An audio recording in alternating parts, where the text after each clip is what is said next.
It's that time of year again. Spring cleaning is here. We are finally able to open up our windows, let some fresh air in, and start decluttering. But did you know you can declutter more than just your house?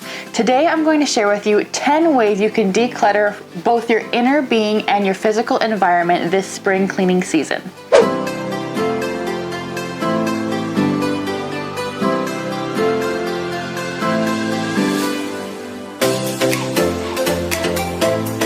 As I was researching this topic, I discovered two different things. One is that there are so many kinds of clutter in our life that we've become accustomed to it and we don't even realize that it's there anymore. And two, internal clutter and external clutter are equally important. And the external clutter affects our internal clutter, and therefore we need to address both equally because you can't have one without the other. In this specific video, I am going to be sharing with you 5 types of clutter in our lives and what you can do about it. And the other 5 are going to be on Courtney's channel because this is a collaboration video. Courtney shares her personal development journey here on YouTube and shares tips and advice on perfectionism, procrastination, and the process of setting and achieving goals. The other 5 tips will be found on Courtney's channel, so as soon as you finish watching this video, head over to her channel and give her some love. If you are here from Courtney's channel, hi, hello, my name is Lauren, and here on YouTube I make videos on planning, goal setting, and personal development. So if you like what you see here today, hit that subscribe button and join my little corner of the internet. All right, let's get started. The first type of clutter I want to tackle today is potentially the most obvious, and that is physical clutter. We all have it, it's kind of inevitable, and it is amazing how much the physical clutter in our lives can affect the mental clutter. And that's why I wanted to tackle this type of clutter first. I'm going to be totally honest with you guys, the last couple months have been a little bit rough for me.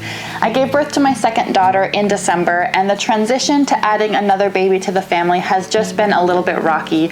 And I would find myself on those days when I was really struggling, I would start decluttering my space because I knew that both my physical space and my mental space was cluttered, and one of those things I was able to work on right away, and that was my physical space. So before I was even making this video, I had bags and bags of stuff to take to the donation center. My example and my experience just goes to show that you can't do just one or just the other. You have to deal with your emotional clutter and your mental clutter, and you have to deal with your physical space. The example I'm going to use today for decluttering a physical space is your bag or purse, because your bag is with you wherever you go. It is always within a few feet of you. It's either in your home, in your car, with you when you're out on the go. So having a decluttered bag can help your physical and mental state anywhere and everywhere you are. I actually have a video here on YouTube talking about what I do every Sunday to set my week up for success, and one of those things is to declutter my purse. The first thing that I do is I dump everything out. I throw away any of the trash I have, those old receipts, the gum wrappers, the used snack containers, all those things that end up getting lost at the bottom of your bag, and I throw those things away. I take out all those unnecessary items that just accumulate throughout the days that you don't even realize is in there until you finally take it all out. Then I either make a literal or a mental list of all the things I know I want back inside my bag. That's going to look different for everyone, but make sure the things that are in your bag are in there with purpose and you're not overfilling it with unnecessary items. Then the last thing I do is put everything back in my bag where it belongs, so I know exactly where it is and I can find it easily. So I make sure that I kind of go through that mental list and make sure there's nothing missing in my bag that needs to be back inside. The next thing I want to talk to you guys about is digital clutter. Digital clutter is a lot like physical clutter, where it can accumulate over time and you don't even realize it's there until you finally face it. The digital clutter we're going to tackle today is our email inbox.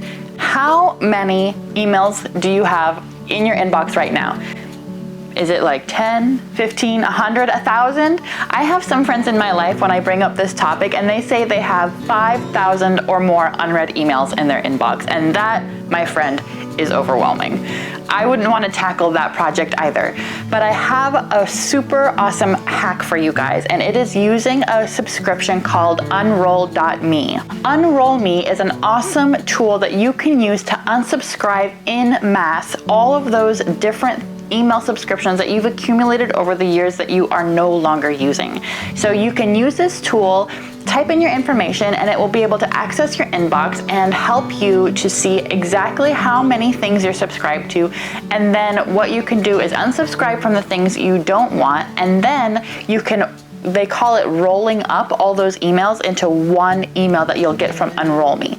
So instead of getting 30 emails from all the different subscriptions that you have every day, you get one email, and you can look at that one email for all of the discounts and updates and all the different things that you are interested in, and just check it once, and that's all you have to do. So the first thing I would suggest that you do is use Unroll Me to find out exactly what you can unsubscribe from. Once you've used Unroll Me and unsubscribe from everything you no longer want, we need to get your inbox to 0. And I know that sounds intimidating, but I will walk you through exactly what you need to do to get there. The first thing, if you're brave, is to just delete anything that's older than 2 months old. I know that sounds scary, but odds are if it's over 2 months old and it's from someone personal, they're going to contact you in a different way, either through multiple emails, or they're gonna call you, find you on Facebook, something. They've reached you and gotten a hold of you for whatever they needed to talk to you about.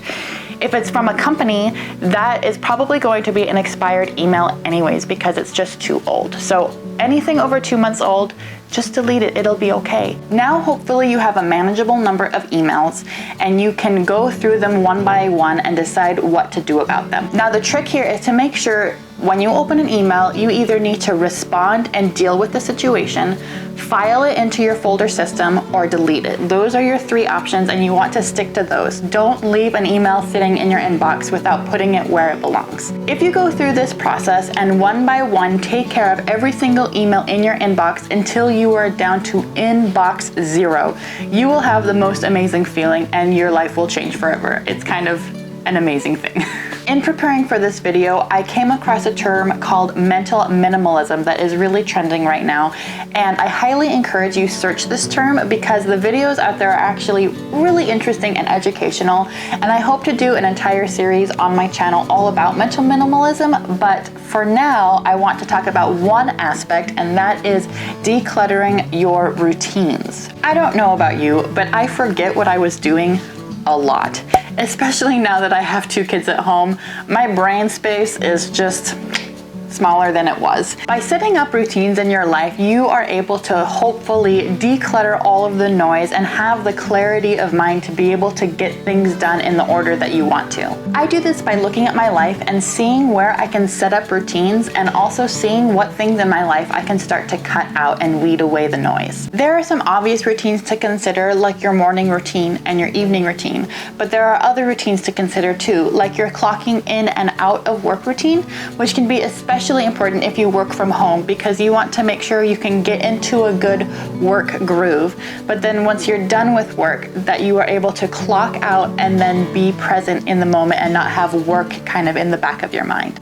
If you want more information on how to declutter your routines, I have several videos that I've made on different routines that I have implemented in my life that have really been helpful for me, and I will leave those in the description box below. The 4th type of clutter that I want to talk about today is emotional clutter. Now, this one can be a little bit trickier to work on because you can't exactly take your emotional clutter, put it in a bin, and take it to the recycling.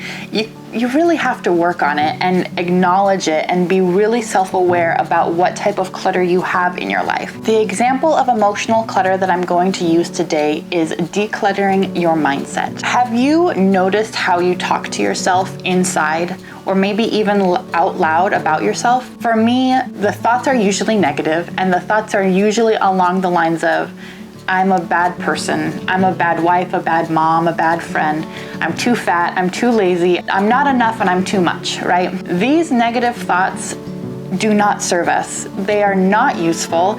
And so the exercise that I encourage you to do, and I've done for myself, is to journal about it. The first thing is to acknowledge those negative things, which is not fun, but to examine yourself and see what lies you're telling yourself and write them down, bring them to the light, and then let them go. Tell them to go away, and replace those negative thoughts with positive statements that are true.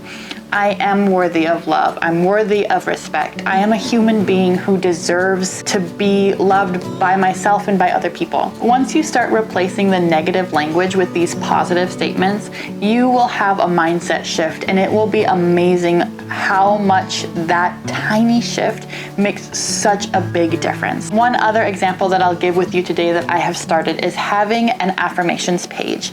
And what I've done is, as often as I can get to it, I have this page of affirmations that are true about myself, and they're positive statements, they're happy things, and I will read through what I've already written, and then I'll try to add a couple more things to it every single time I open up that part of my journal.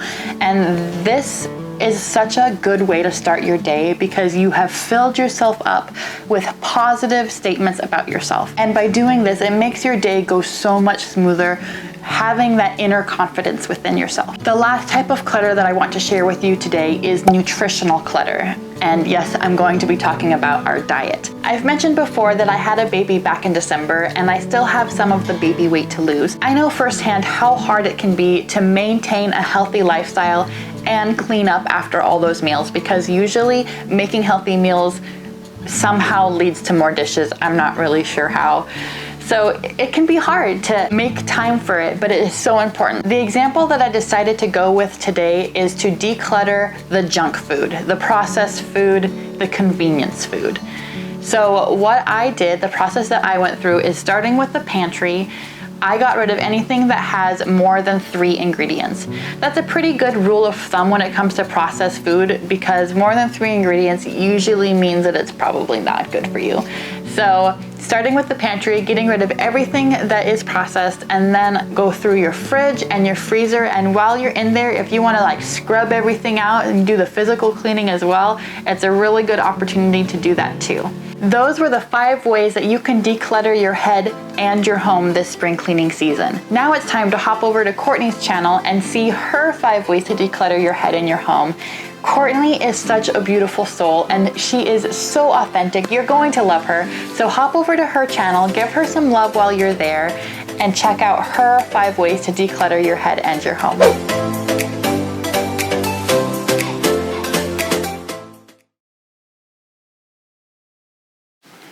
Just leave it at that. Don't add the dumb story. That was good, but then I don't know what to say next.